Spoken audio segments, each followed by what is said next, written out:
Good morning. Welcome to the Ferrum.com Coaches Show. My name's Dave Newcombe. I'll be your host this morning. We're streaming live here from the beautiful Ferrum Mercantile in downtown Ferrum.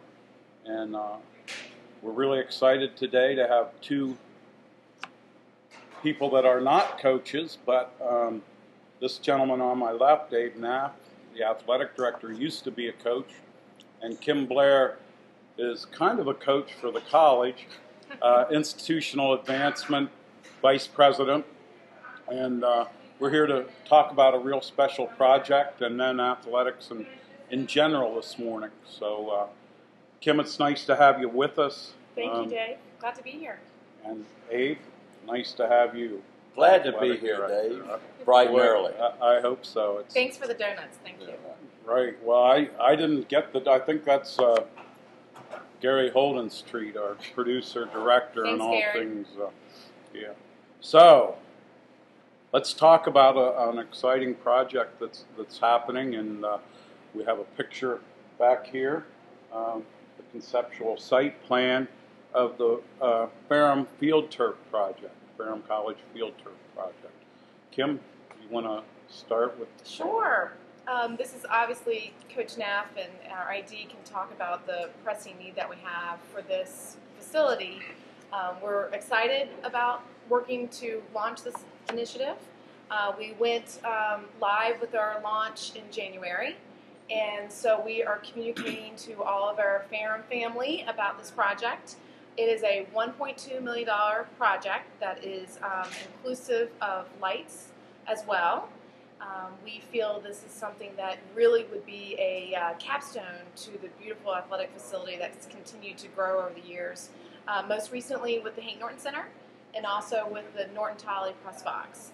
So our goal, we have a couple of benchmark dates that we're trying to hit in order to hopefully break ground in March, in order to have the facility ready for August for our fall sports. We were issued a $100,000 challenge by an anonymous donor, and the goal was to kickstart the project, and that was a wonderful way to launch this project. Our goal is to match that $100,000 as well as raise half of the required $1.2 million, so $600,000 by March, and that would be cash and pledges. And if we're able to do that, then we will break ground in March and then finish up the rest of the fundraising through December. We've gotten a wonderful response so far from many of our donors who've been so generous to Ferrum, and we're about $80,000 towards that $100,000 match. We continue to get phone calls every day. If anyone's interested, please make sure to contact us, certainly Kim Blair at Ferrum, and we'll make sure that you receive all the important information for the project. But I will probably let Abe talk about the importance of this facility to the campus. Abe, we got over a third of our student body is involved and have come here, maybe because of our athletic program, certainly because, but that they compete in a sport. And talk about the importance of field turf. Well, we have 19 sports and 2 club sports. That's 21 teams, 21 sports. And this will really help all of our outdoor sports. Now, it will be a competition facility for 6 of our sports: men's and women's lacrosse, men's and women's soccer, field hockey, and football. But it's also a practice facility for those teams, which is huge. And with a synthetic turf field, if it's not raining at the time, you can practice on it because it has a great drainage system in it. And it'll be beneficial for practice time.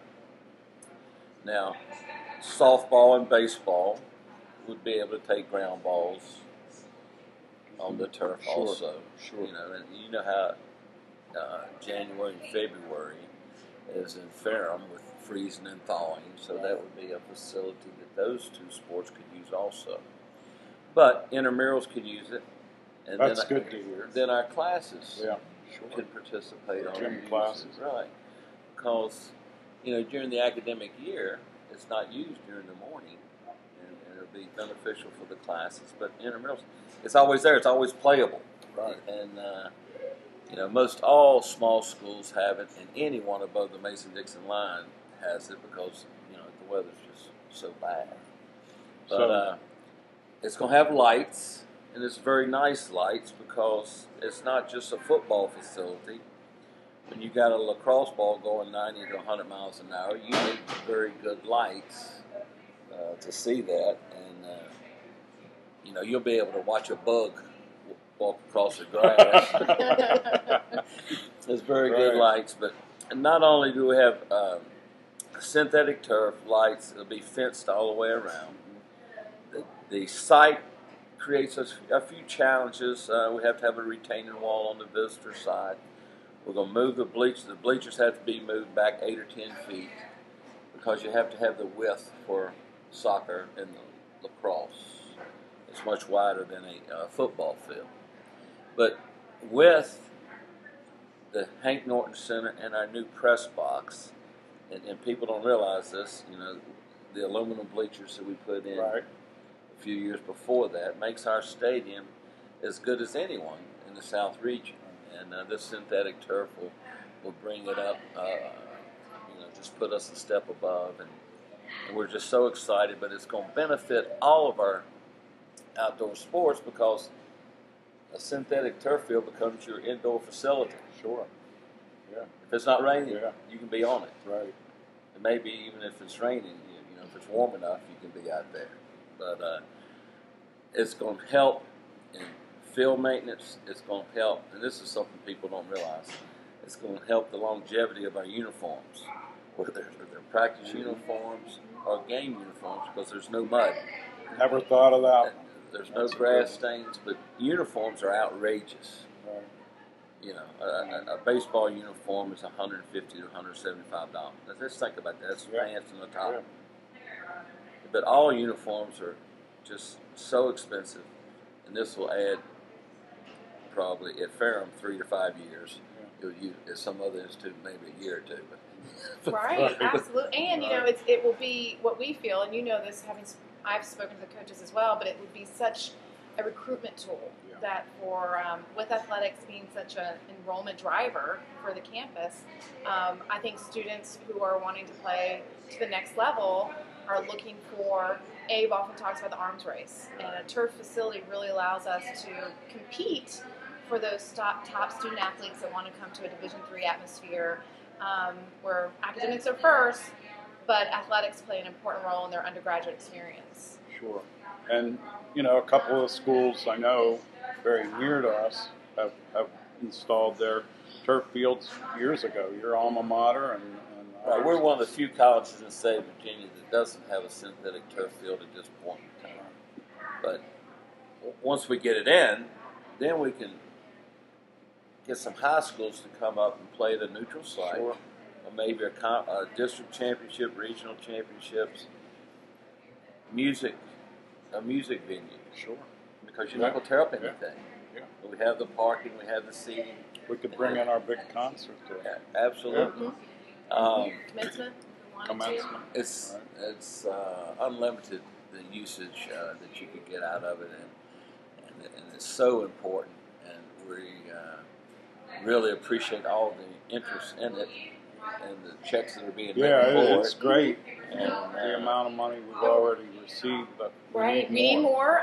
You know, especially if we can meet the challenge, and our first benchmark goal at the end of March would be really important. If we don't meet that, then we'll just continue fundraising. We would not be able to install the facility till later. But the other, I think, huge benefit that has kind of coincided with us investigating adding the turf project is we did a climate survey amongst our students in the fall about having a marching band. Right. And I think Abe shared with me marching band actually tears up your field and your practice field far worse than the sports teams. Right. And so having the ability to investigate a synthetic surface also coincides with our ability to investigate bringing a marching band back to Ferrum.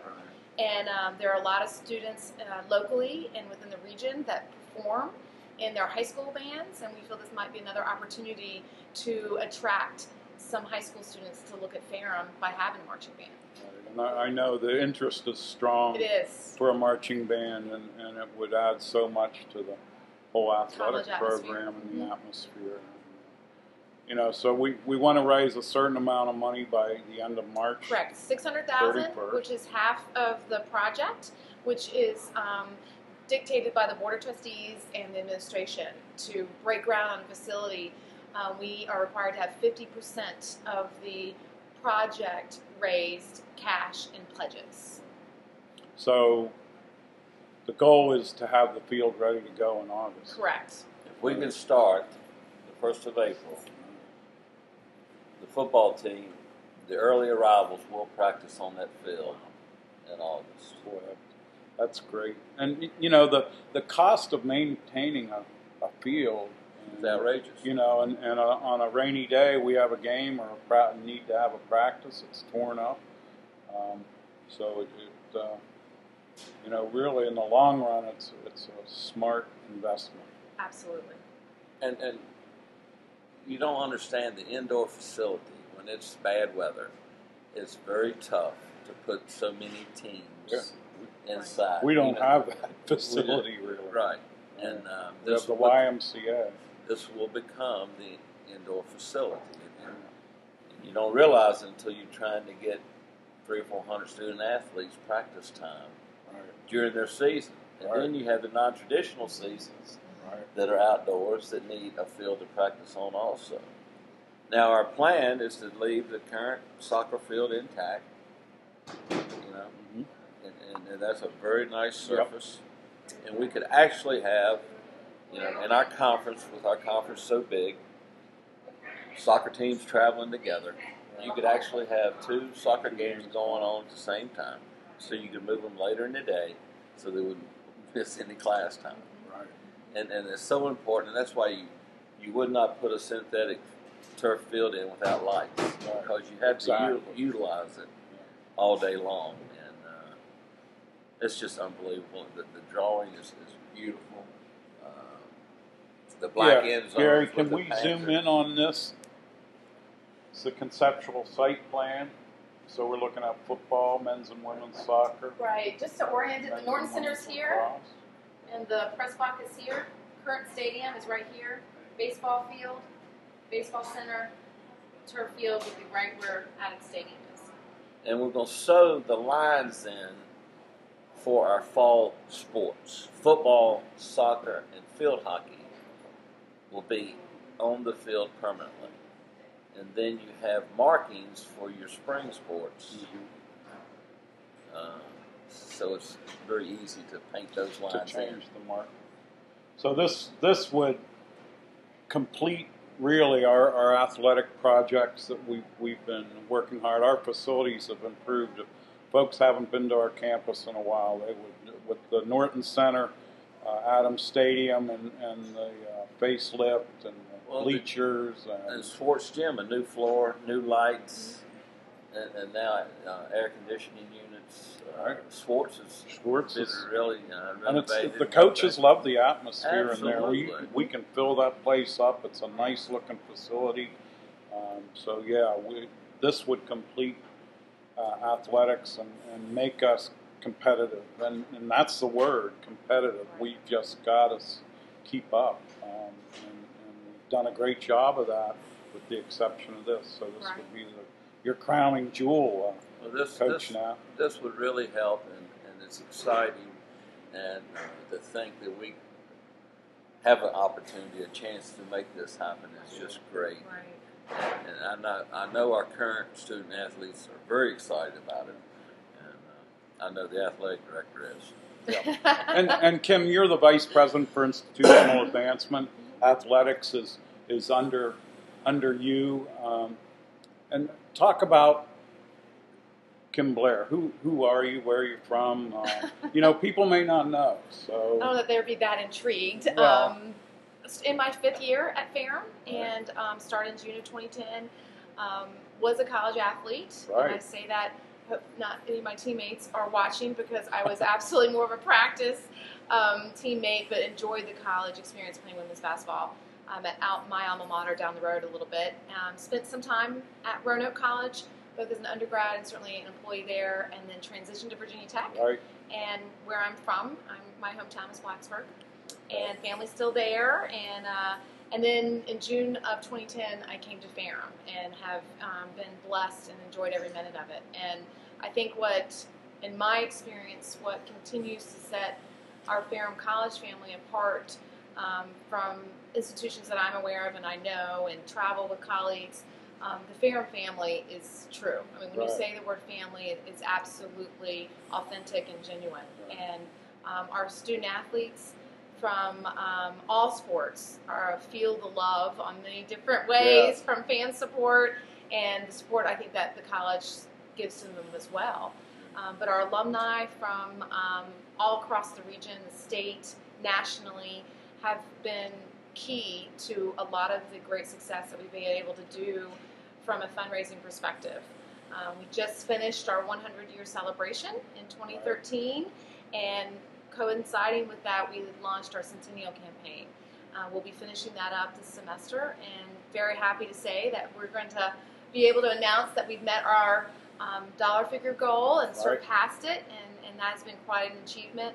And being a part of a team that has been able to make that happen has been very rewarding. And Ferrum is a great place. $25 million centennial goal, and we've exceeded that. We're going to be closing sometime this semester, and we will. Right now, we're a little bit over $27 million. Wow. So hopefully, we have a few more things to get done, but we'll be able to announce that we've absolutely completed the goal, which is the largest campaign that we've had at Ferrum College.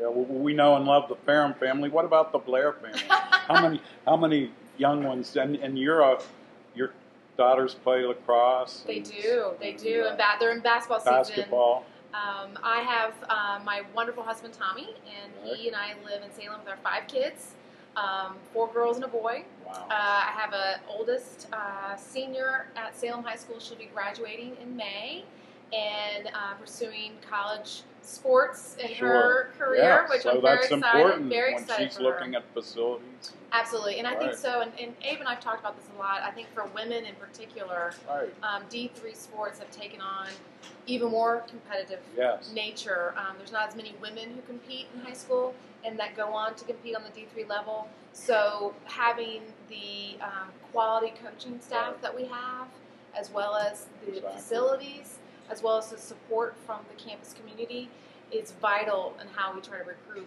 young women and also our young men. We have a long history of Ferrum sports, and starting, of course, with our 4 junior college national championship rings that are 65, 68, 74, and 77 teams wear.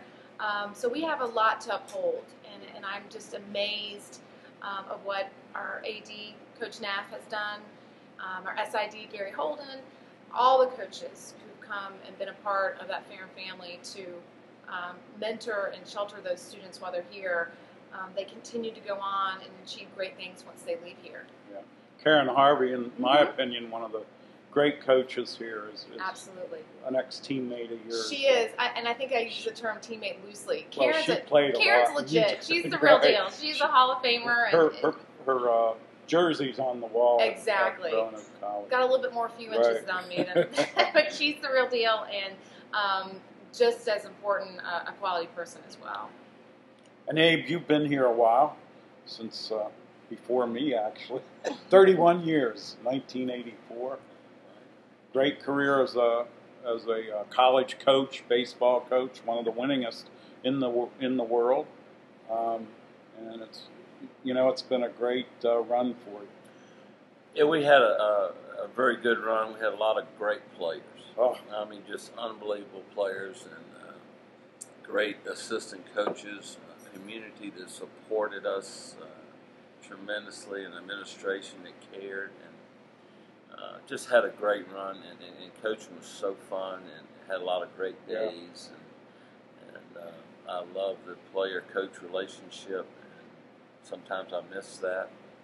And we just, it was a lot of fun, but it was all about the players. We had just super players, and they've gone on to be just outstanding citizens, and a lot of them are in the coaching profession, but a lot of them are very successful business people and running companies and doing things, and just awful proud of the product that we produced. And we were very, very competitive because they were good good We people. we were And competitive. it was a lot of fun.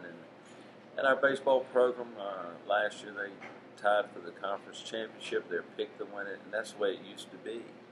You know, the championship went through Ferrum, and Coach Brittle's got it headed back in the right direction. We have one of the nicest facilities in the South region. When I started here, we had a big slope behind first base. Mickey Russell, one of our great players, the second baseman, made a catch and had to hold the ball up so we could see it. But now we have a laser-graded baseball field that drains very nice, and it's just as good as anyone's facility. And the baseball facility is just one of the many great improvements that have happened athletically. And it's so important. If you're going to attract the quality student athletes, you have to have the facilities. We were talking last week with Coach Brittle, Coach Lou, and talked about the facility. What a great advantage it is. One of the best facilities in Division III. And But it's a great atmosphere. You know, we've been here a long time, and we love the location. You know, a college located between Wadesboro and Endicott. You know, The famous Billy Wagner line. That might not be appealing to a lot of people, but I love it. I think it's a beautiful location. So if someone drives that 10 miles from Rocky Mount, which may be the longest 10 miles in the United States, but it's a beautiful place. But people drive out here and they say, well, it's isolated. But then when they leave, they say they really care about their students and their student athletes with the Hank Norton Center, our baseball facility, sports gym, and now Adams Stadium. Yeah. And both your children absolutely attend. My daughter's up in Boston at Lesley University getting a master's degree and shoveling snow. You know, and she's a product of Ferrum College and a proud one. And very got proud, a great education and very well prepared for graduate school, and so appreciative of her faculty members that challenged her while she was here, and my son. Hopefully he'll graduate in May. And they both love Ferrum. They're like me. They love this place, and they're very proud of it. And we're continuing to get better. You don't stay this. You either get worse or you get better, and you just don't stay the same. And we keep working to make things better for our student athletes, hiring good coaches, getting better facilities, and providing what they need. Kim, I noticed on the calendar we got an alum returning, Greg Craddock, who was a football Crash Craddock, exactly. I was going to say that.